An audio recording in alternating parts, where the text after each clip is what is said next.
So you recently returned from a family vacation to the Kingdom of Saudi Arabia and you have developed a slight cough.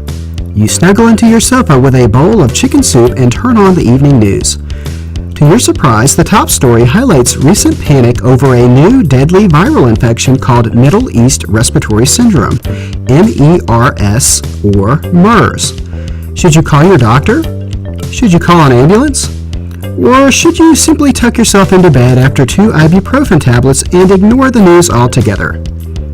Like any self-proclaimed medical genius, you search the internet for appropriate YouTube videos on the topic of MERS to alleviate your concerns. Apparently, Middle East Respiratory Syndrome is caused by a coronavirus, which is a large family of viruses that cause disease in humans and animals. This is the same class of virus that caused severe acute respiratory syndrome, or SARS, in recent years. MERS was first detected in April 2012. Infection with MERS causes death in about half of cases. Okay, that is frightening. You read on.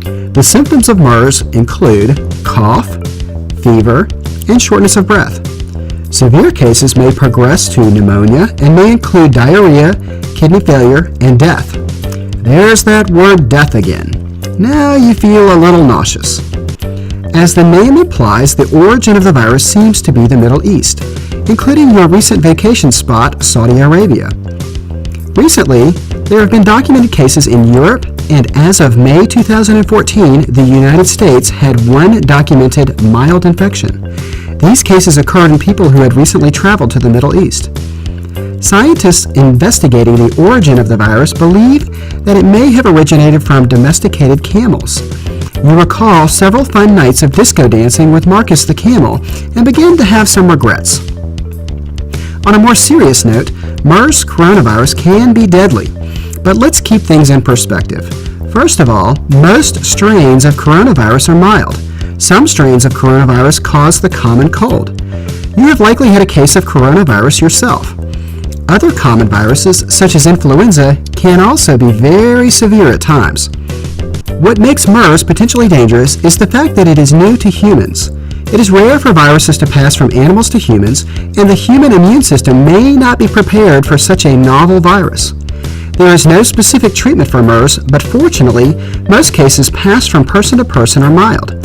So far, spread of the virus has been very slow. So unless you are a doctor or a nurse that recently cared for patients in the Middle East with known cases of MERS, your cough and fever are probably caused by another virus.